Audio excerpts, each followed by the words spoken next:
ഞാനിപ്പോയതിന്റെ സങ്കടമായിരിക്കും. ഓനുടനെ വരില്ലേ, പിന്നെന്തിനാ വിഷമിക്കുന്നേ? അതൊന്നുമല്ല. ബീക്കുട്ടിയുടെ പ്രായം കഴിഞ്ഞല്ലേ എന്റെ തലയിൽ നിറച്ച്. എനിക്കറിയില്ലേ ബീക്കുട്ടിയുടെ അങ്കലാപ്പ്. പോ പാത്തു ചാച്ച, ഞാനാ കൊട്ട് കെട്ടി കിടന്നതാ. എനിക്ക് എന്റെ കഥ പറഞ്ഞതാ. ആർക്കറിയാതെ ഏതാന്ന്. ബീക്കുട്ടി കിടന്നുറങ്ങ. ഒരു കഥ പറഞ്ഞാലേ ഞാൻ ഉറങ്ങൂ. പണ്ട് പണ്ടൊരു രാജകുമാരി ഉണ്ടായിരുന്നു, പെരുത്ത സുന്ദരി. ഓളെ കെട്ടാൻ ആശിച്ച് രാജകുമാരന്മാര് കാത്തു കിടന്നു. പക്ഷെ ഓ കാര്യം പിടിച്ചില്ല. രാജാവ് വിഷമത്തിലായി. രാജകുമാരിയെ വിളിച്ചു വരുത്തി രാജാവ് ചോദിച്ച്, എന്താ മോളെ അനക്കാരെ ഇഷ്ടപ്പെടാത്ത? ഇഷ്ടപ്പെട്ടത് ആരായാലും പറഞ്ഞോ, വിവാഹം ചെയ്തു തരാം. ഇത് കേട്ട രാജകുമാരി പറഞ്ഞ്, എനിക്കൊരു ജിന്നിനെ മതി. കേട്ടയുടൻ ഭടന്മാരുടെ നേർക്ക് തിരിഞ്ഞ് രാജാവ് അലറി, കൊണ്ടുവരൂ ഒരു ജിന്നിനെ. എന്നിട്ട് പുറത്തേക്ക് നടക്കുന്നതിനിടയിൽ രാജാവ് പറഞ്ഞു, വിവാഹത്തിനുള്ള ഏർപ്പാടുകൾ ചെയ്യൂ. രാജകുമാരിയുടെ വിവാഹം കേമായിട്ട് നടന്നു. ആദ്യ രാത്രിയിൽ രാജകുമാരിയുടെ ഭർത്താവ് ഉറങ്ങിപ്പോയി. രാജകുമാരിക്കാണെങ്കിൽ ഉറക്കം വന്നുമില്ല. ഓള് കണ്ണും മിഴിച്ച് നോക്കിക്കിടന്നു. അപ്പോഴാ കിളിവാതിൽ താനെ തുറക്കുന്നു. രാജകുമാരി സൂക്ഷിച്ചങ്ങോട്ട് നോക്കി. ആരാ കിളിവാതിക്കലെന്നാ ബീക്കുട്ടി വിചാരിച്ച? ഒരു ജിന്ന്. കണ്ണ് തിരുമ്മി ഓള് ഒന്നുകൂടി നോക്കി. സംശയമില്ല, ജിന്ന് തന്നെ. ജിന്ന് രാജകുമാരി അടുത്തേക്ക് വിളിച്ചു. ഓള് മണവാളിനെ നോക്കി. രാജകുമാരൻ നല്ല ഉറക്കം. ഓള് പതുക്കെ എണീറ്റ് കിളിവാതുക്കലേക്ക് ചെന്നു. അടുത്തെത്തിയ രാജകുമാരിയെ ജിന്ന് ഒറ്റ വലിക്ക് കിളിവാതുക്കലൂടെ മുറുക്കി പുറത്തേക്ക് വലിച്ചിട്ടു. എന്നിട്ട് നിലാവ് വീണ് കിടന്ന വഴിയിലേക്ക് രാജകുമാരിയുടെ കൂടെ ജിന്നും ചാടി. രാവിലെ രാജകുമാരിയുടെ ഭർത്താവ് എണീറ്റ് നോക്കുമ്പോൾ രാജകുമാരി കട്ടിലില്ല. രാജകുമാരി അന്വേഷിച്ച ആൾക്കാർ 4 പാടും പാഞ്ഞു. ആരും രാജകുമാരിയെ കണ്ടില്ല. പക്ഷെ രാജകുമാരി കടപ്പുറത്തെ പൂഴിപ്പരപ്പിൽ ഒരു സ്വർണ്ണ മത്സ്യമായി ആരും കാണാതെ കിടക്കുന്നുണ്ടായിരുന്നു. എന്നിട്ടെന്താ, രാജകുമാരിയെ കവറടക്കി. ആരാ രാജകുമാരിയെ കൊന്നേ? ജിന്നുകൾക്ക് സുന്ദരിമാരെ ഉമ്മവെച്ച് കൊല്ലുന്നതാ ഇഷ്ടം. ചിലപ്പോ ജിന്നായിരിക്കും. ജിന്നുകൾ എങ്ങനെ ഉമ്മ വെച്ച് കൊല്ലുന്നേ?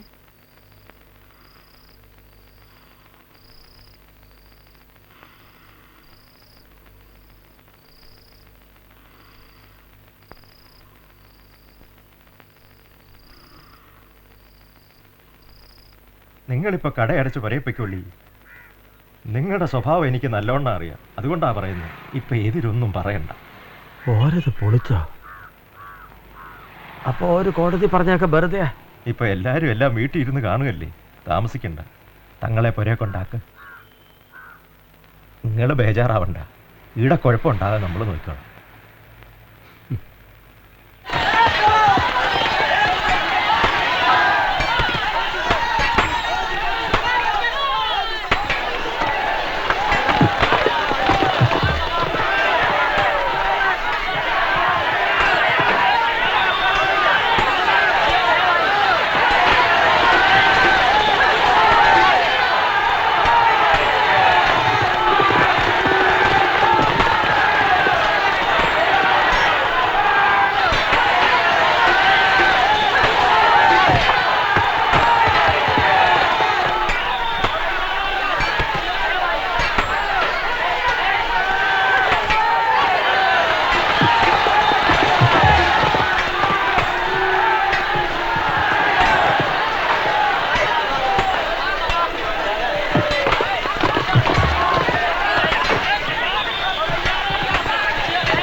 നിങ്ങൾക്ക് ഇതെന്തിന്റെ കേടാൻ തിരിയുന്നില്ല.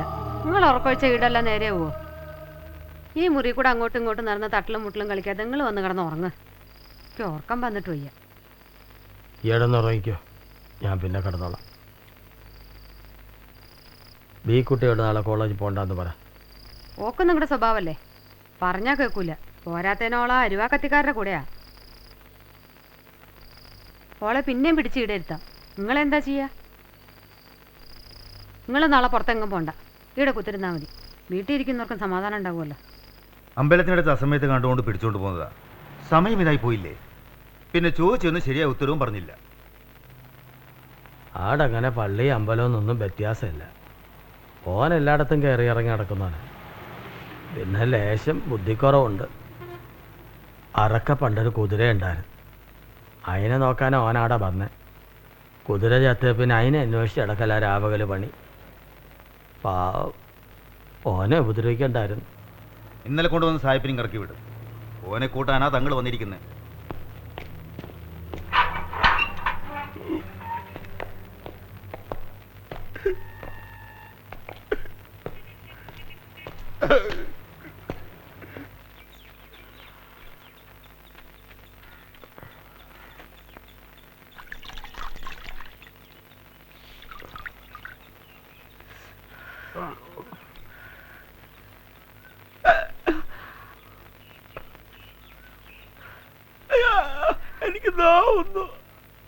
ഈടെ കിടന്നിരുന്നാൽ ഇതൊക്കെ വരൂ.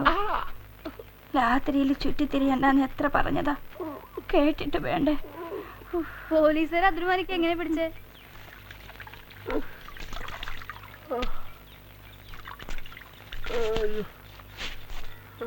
ഞാൻ അറക്കൽ അമ്പലത്തിന്റെ പറമ്പിലൂടെ നടന്നതാ. പെട്ടെന്നൊരു പോലീസുകാരൻ മുമ്പിലോട്ട് ചാടി വന്നിട്ട് എന്നോട് ചോദിച്ചു, ഏടെ പോന്നടാ നായിന്റെ മോനെ? ഞാൻ പേടിച്ചു പോയി.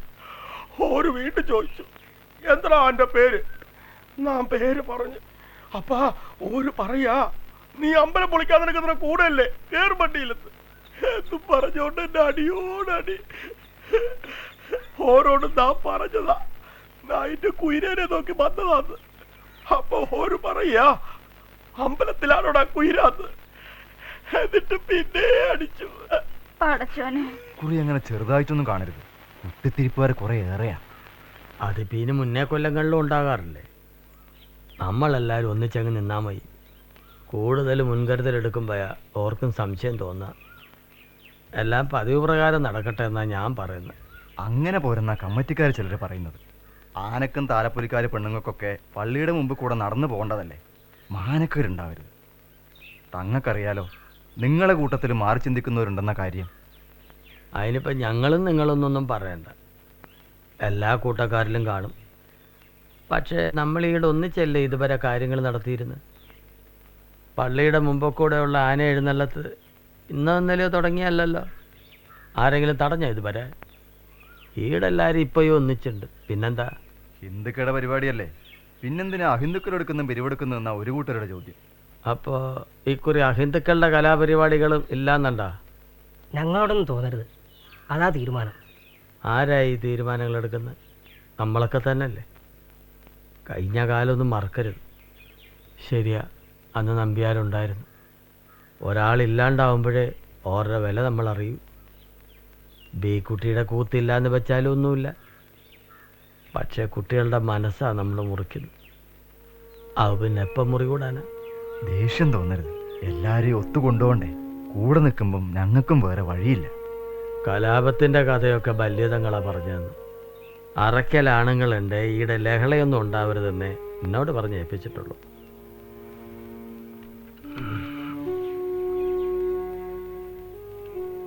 ഈ കുട്ടിക്ക് വിഷമാവും. എല്ലാ കൊല്ലവും നടത്തുന്നതല്ലേ. പരിശീലനം ഇക്കൊല്ലവും തുടങ്ങിയിട്ടുണ്ട്. അത് കാര്യമാക്കണ്ട. പിന്നെ പിരിവിൻ്റെ കാര്യം, പെരുന്നാളിന് സക്കാത്ത് കൊടുക്കാറില്ലേ?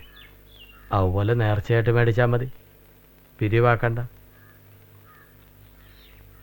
നിങ്ങൾക്കറിയോ എന്തോ, ബലിയതങ്ങളുടെ കാലം വരെ ഈ അമ്പലം ഈടത്തെ സ്വത്തായിരുന്നു.